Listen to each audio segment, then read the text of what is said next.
gratitude, and also the gratitude of all South Africans for the steadfast support that you have all shown throughout South Africa's G20 presidency. Your commitment has been vital in reaffirming the G20 as the premier forum for international economic cooperation, and also ensuring that it continues to drive progress on our most important challenges. We have met this year, in fact, the entire year. Meetings have taken place in our own country and elsewhere in the world, including at the United Nations, supporting the presidency of South Africa of the G20. And we've met in the face of significant challenges and demonstrated our ability to come together, even in the times of great difficulty, to pursue a better world. South Africa's presidency marks the first time, as we have said, that the G20 has been hosted and held on African soil.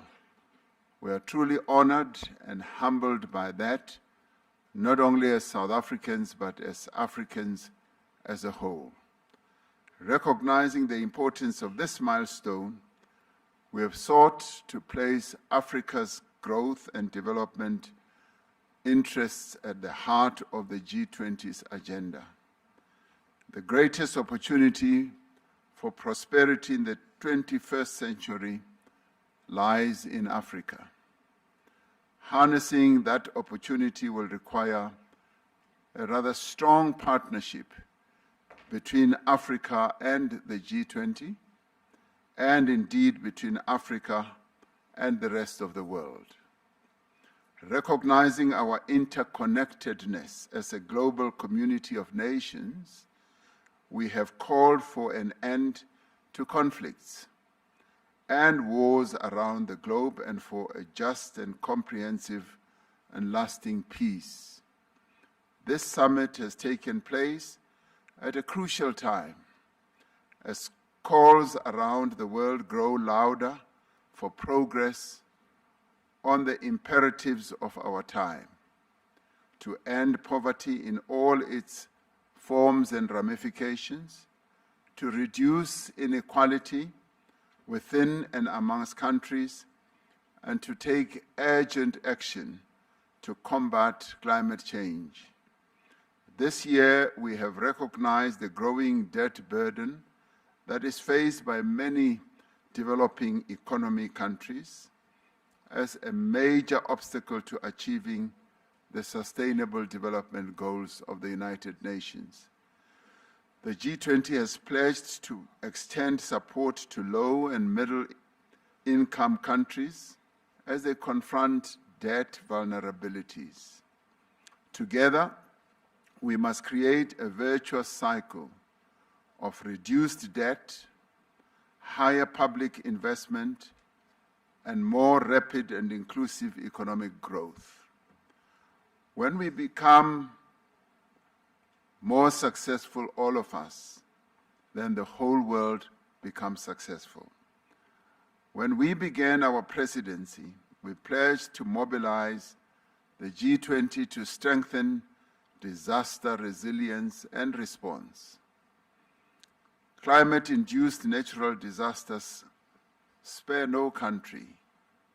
Disasters know no borders. But their toll is heaviest on those without the means to recover and to rebuild. We therefore called on G20 leaders to urge the global community to scale up post-disaster reconstruction.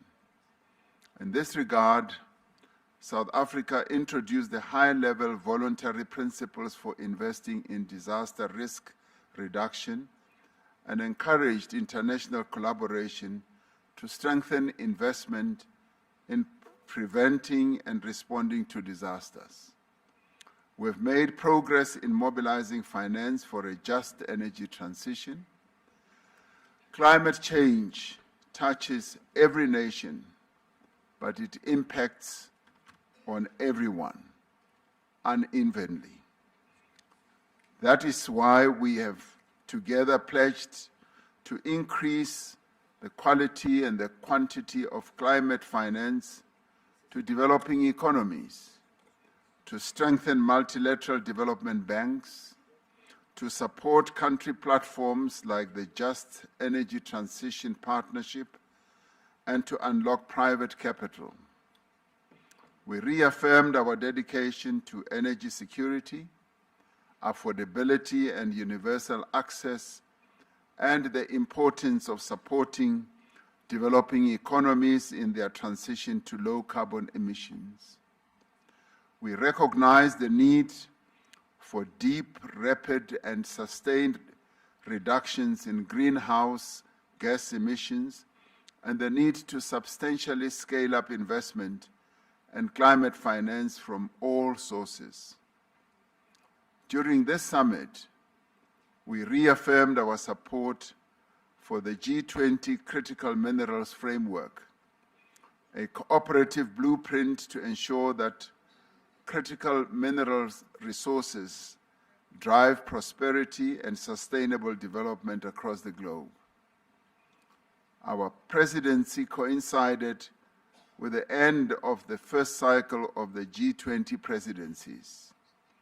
Following the mandate given to our presidency at the 2024 Rio de Janeiro summit, we undertook the G20 at 20 review, drawing on the diverse perspectives of participating members and guest countries as well.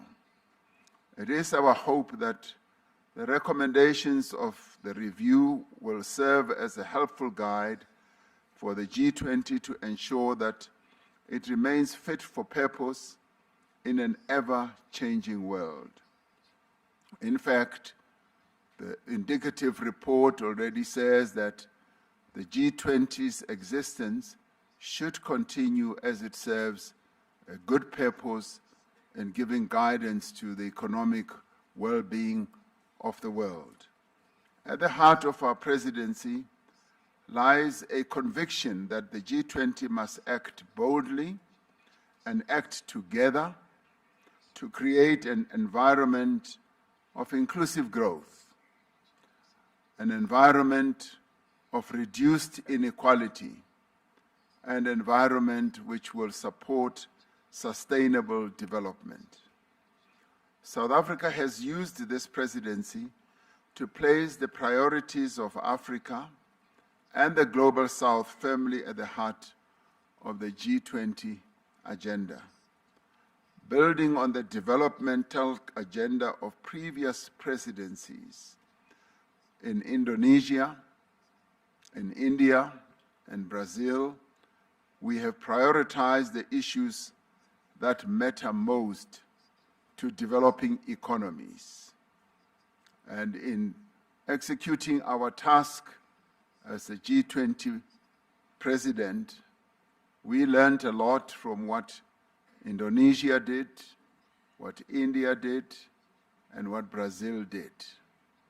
So in many ways, what we see having unfolded here was based on the foundations that those three countries of the Global South put in place. The G20 South Africa Summit Leaders' Declaration is more than words. It is a commitment to concrete actions that will improve the lives of people in every part of the world.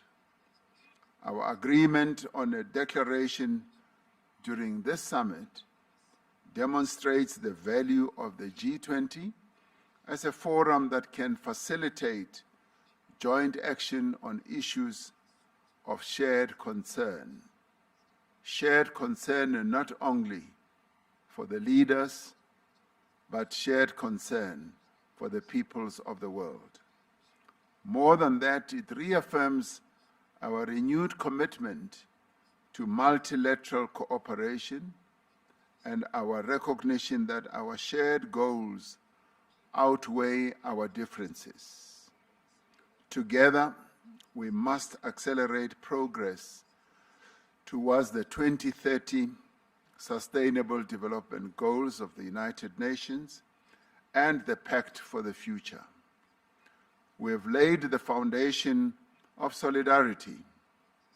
Now we must build the walls of justice and the roof of prosperity. Let us move forward together, demonstrating to the world that we do have the capacity to confront and overcome the world's challenges. Through partnerships across society and by remembering our common humanity, we can create a more secure, a more just, and a more prosperous world. And together, we can ensure that no one is left behind. I now say that this gavel of this G20 summit formally closes this summit and now moves on to the next president of the G20, which is the United States, where we shall see each other again next year. The summit is therefore closed.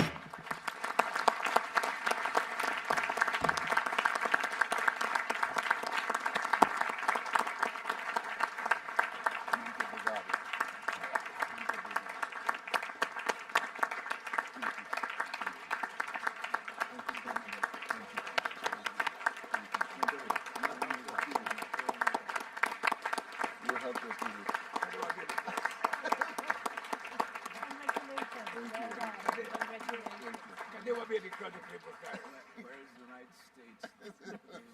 They're not here.